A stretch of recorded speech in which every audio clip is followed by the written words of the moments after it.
Why, hello there YouTube, and welcome back to Horror Talk. I am Random Ross, and our discussion in the Halloween franchise continues now with Part 3, the Thorn Trilogy. So, we're nearly at the halfway point of this series, but we're still at the very start of 31. Okay, so basically, after the idea for this franchise to work as an anthology series backfired, they went back to the original material and brought back the Myers storyline. So in 1988, for its 10th anniversary, we got Halloween 4, The Return of Micheal Myers, which tagline is 10 years ago he changed the face of Halloween, tonight he's back. So this one was directed by Dwight H. Little, and it starred Donald Pleasance, Ellie Connell, Danielle Harris, and Michael Pataki or something. And it also had George P. Wilbur as Micheal Myers. And it also had, during the gas station scene, before he got the white mask back, he was played by Tom Morga. So, this, of course, was the start of the Thorn Trilogy. And in this one, Micheal Myers had been in a coma for 10 years. So, this was 10 years after the first two, as we've discussed already. So, if you haven't seen my first episode, part 1 on this series, there will be a link in the cards above my head here, or there will be, you can watch it on that. So I've already discussed the first two, so I don't need to get into detail with that. So 1988, we got the fourth installment, which is like the third story of the Micheal Myers series, but was the start of a 3-part story called the Thorn Trilogy, a 3-part story arc. So, after 10 years, Micheal Myers has been in a coma, and after 10 years he awakens after he's getting transferred, hearing that he has a niece that is well and alive. We also see Dr. Sam Loomis, played by Donald Pleasance, is also well and alive, and is just burnt on the face. Even though he apparently took himself down with Michael. Now, there was going to be an alternate opening that I don't think ever saw the light of day, where it shows us the aftermath of Halloween 2, where Michael crawls out of the flames and then Dr. Loomis reveals to be alive. Now, one thing I forgot to mention on the last video that I did on part 1, the theory of Dr. Sam Loomis being the same Sam Loomis from Psycho. As you know, Marion Crane's girlfriend, sister, Sam Loomis in the film Psycho. It's theorised that he is the same Sam Loomis from Halloween. During the events between Psycho and Halloween, after stopping Norman, he developed, the need to become a psychiatrist, and there you go. Again, that's just a theory, so there you are. Okay, back to Halloween 4. So Dr. Loomis then knows that he has to stop Michael, and even begs him in one scene, in the gas station scene, when he takes some overalls at a diner. He begs Michael to not go back to Haddonfield and to leave the little girl alone. That little girl being Jamie Lloyd, the daughter of Laurie Strode. So in the between the 10 years of Halloween 1 and 2 and Halloween 4, Laurie and her husband, Jamie's parents, died in a car crash, and Jamie was then being fostered and raised by Rachel. We had the character.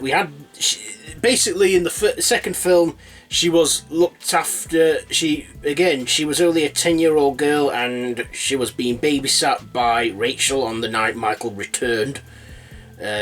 Jamie Lloyd at the time was played by future screen queen Danielle Harris, and this actually launched her career, and she is now probably one of my favourite scream queens. So yeah, she's the niece of Michael Myers, and Michael comes back to kill her, and he won't stop until he gets her. So basically in the fourth film, it turns into a game of cat and mouse. Not only that, but Haddonfield is in darkness because Michael kills an electrician at the power station and Haddonfield goes into a blackout. We also get some vigilantes that want to take matters into their own hands with Michael. And of course, Michael, he just wants to kill his niece Jamie, and he will kill anyone who gets in the way. And he won't stop. He also reveals to be like superhuman in this. He seems to be strong, he seems to be unstoppable. So at the end of that film, Michael gets thrown into a grave and they drop a dynamite in there, and we then believe Michael's dead. But then at the end of the film, we see we see someone put a mask on and go into the bathroom where Jamie's foster mother is getting ready to have a bath, and then is brutally killed with a pair of scissors. To Dr. Loomis's shock, he discovers that Jamie is wearing a mask and she's killed. And during that scene, Dr. Loomis had a big mental breakdown, which looks kind of funny now looking at it, but probably at the time Donald Pleasance was giving it his all. And of course, that sort of left things open for Jamie to carry on the torch of Michael Myers. Anyway, the film, it was, I don't think it was a successful hit, but it got enough attention to get another film made, and that was the fifth installment, Halloween 5. Within the year, Halloween 5 went into production without a full script, but they still went ahead with it, and a year later in 1989 we got Halloween 5, The Revenge of Michael Myers, which was directed by Dominique Othengren or something, and written by Michael Jacobs and Dominic, the director's name, I can't pronounce it, and Shem Bitterman. And it had the return of Donald Pleasance, Danielle Harris, Ellie Connell, and this time I had BU star Wendy Keplin and Tamara Glynn. So this was a year later this was 1 year later after the events of Halloween 5. So we see in the opening scene Michael actually surviving. He gets out from the grave through a tunnel and flows down a river where he's found by some hillbilly that doesn't touch him or anything, just brings him up back to the surface and leaves him in his hut for a year, and Michael's in a coma for a year. And we then see that Michael has a tattoo on his wrist, a symbol like the one that I have tattooed right there on my arm, if you can see, right there, the exact symbol. That is actually a Viking symbol for giant. I should know because I got the tattoo on me, which I didn't plan on getting that tattoo. It's just I said to the tattooist, do what you want on it. He did that symbol, which was Viking symbol for giant. But in this, it is used for the cult of Thorn. So yeah, Michael again returns, this time with a different mask, but still white pale face, basically looking like in the fourth film he went from looking like Bill Murray to Tom Hiddleston in the fifth film, and this time he was played by Don Shanks, and Michael resumed his game of cat and mouse with Jamie, trying to kill her, and we had some new characters in there just waiting to be killed off. And yeah, basically Dr. Loomis even told Michael to return home. Now the thing is, the house in Halloween 5, Michael's home looks completely different to the house we see in the first few films, and then by the sixth film it's sort of back to the original look. I think that was a little plot hole there. I don't know why, but it just did. And of course, at this point, you see Dr. Loomis actually lose his rag. At one point, he uses Jamie as bait for Michael, and he goes, "Die, Michael, die, die," because he's literally fed up with him by now. And we also see Jamie, and in the last year, she's been institutionalized and is like mute. She won't talk or anything, but shows a bit of progress than her uncle did. In this one, Jamie becomes more developed, I feel, in this. She's like still a little girl. Danielle Harris does a great job as playing her character in these films.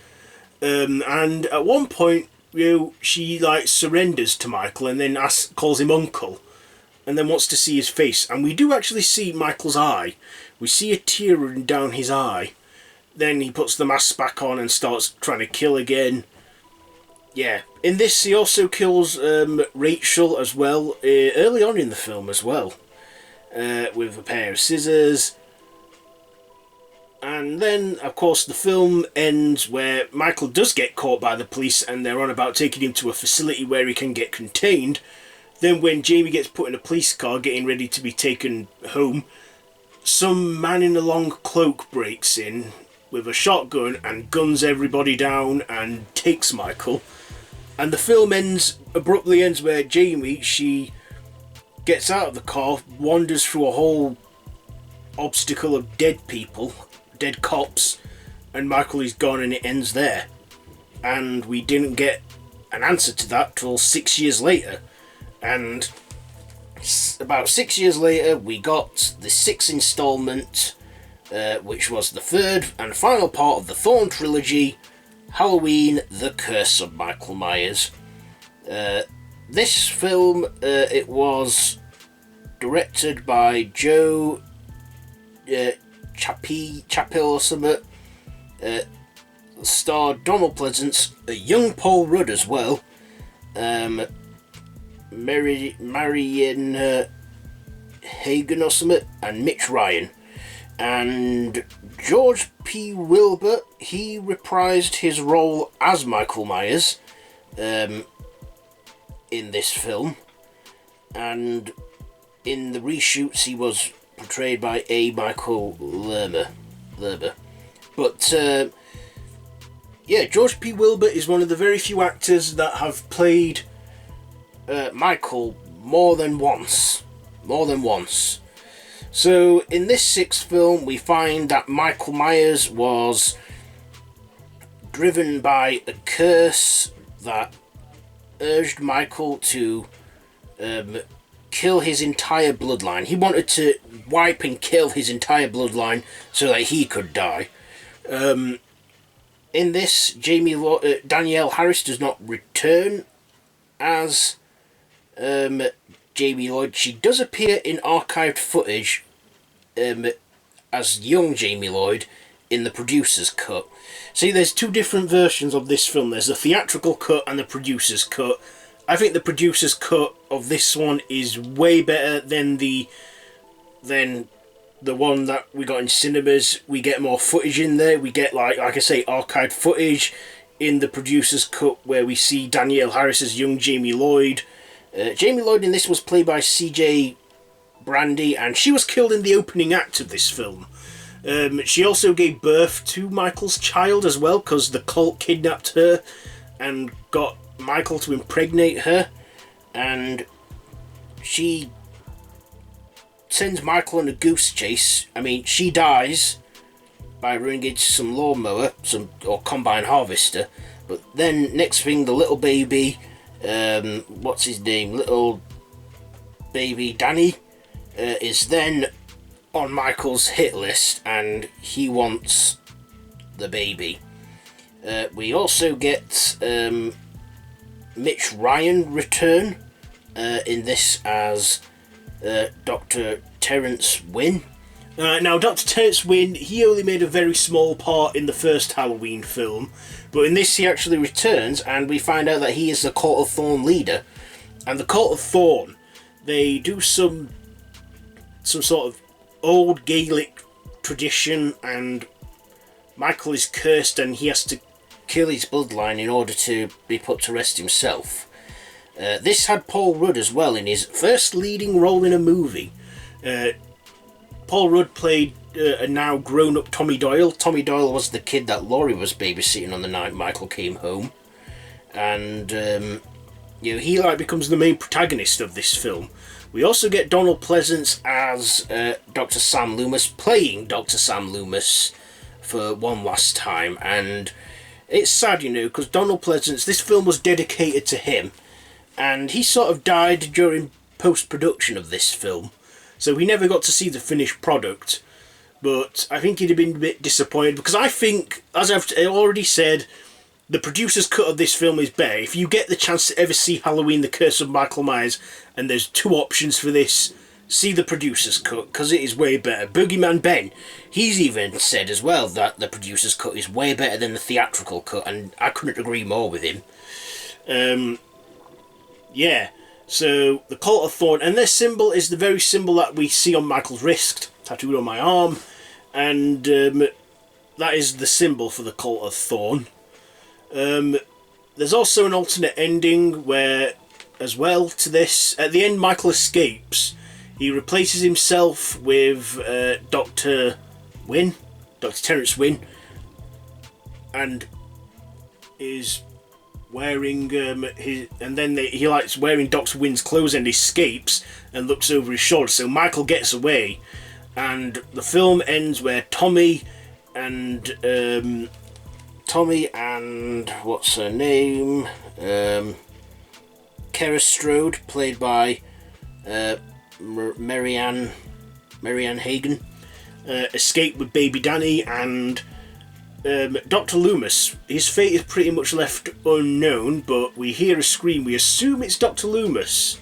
But yeah, this was the last film that Donald Pleasance was in the Halloween franchise, because like I say, he died at the age of 73 in 1995, and even in that film, Donald Pleasance gave it his all. I mean, he even sounded quite ill when he was in this film. So hats off to him. So basically that was it for the original timeline in this franchise. Because we had the original timeline, and this was it for it. Not only that, but it was the conclusion of the Thorn Trilogy.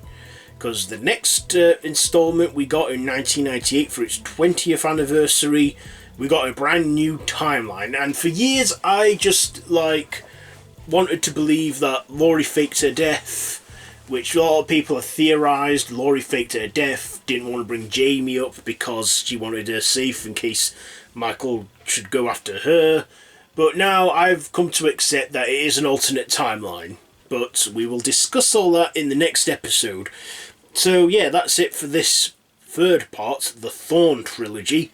So yeah, what are your thoughts on the Thorn Trilogy in the Halloween franchise? Do you think it was good? Do you think it was bad? Oh, one thing I forgot to mention before we go. The masks as well in Halloween changed. We got 3 different masks in the Thorn Trilogy. Now the masks always look different, because the first mask we all know is a white painted Captain Kirk Don Post mask with the eye holes cut bigger, the sideburns ripped off, the hair messed up, the face painted white. They had to change the mask. Now the reason why the masks look different is because when they had plans to make it an anthology series, they thought they wouldn't need it again. But they made another one, and they didn't make it look like Shatner, because next thing, William Shatner's lawyers, or the Star Trek people, I don't know, started wanting credit for it, or they were threatening to sue, I don't know, but they had to change the look of the mask. So Halloween 4, he kind of looks like Bill Murray. I don't know why, and I don't know why I think he looks like Bill Murray, he just does. In Halloween 5, Don Shanks, Micheal Myers, he does look like Tom Hiddleston as Loki. And Halloween 6, The Curse of Micheal Myers, that mask I think is a bit more of an improvement than the other two that I've just mentioned. But he sort of looks happy to see you in that mask. Okay, so yeah, I think that's pretty much all I've got to say about the Thorn Trilogy in this franchise. So yeah, let me know, what do you think to this franchise down in the comments below? Do you prefer the theatrical cut of The Curse of Micheal Myers or the producer's cut? Let me know down in the comments. Excuse me. So yeah, let me know all that down in the comments below. If you like this video, be sure to give it a big thumbs up. Don't forget to share with your friends. You can watch all of this Horror Talk series so far, linked in the cards above, and yeah, so tomorrow 31 will be continuing as well for day, what day will it be on?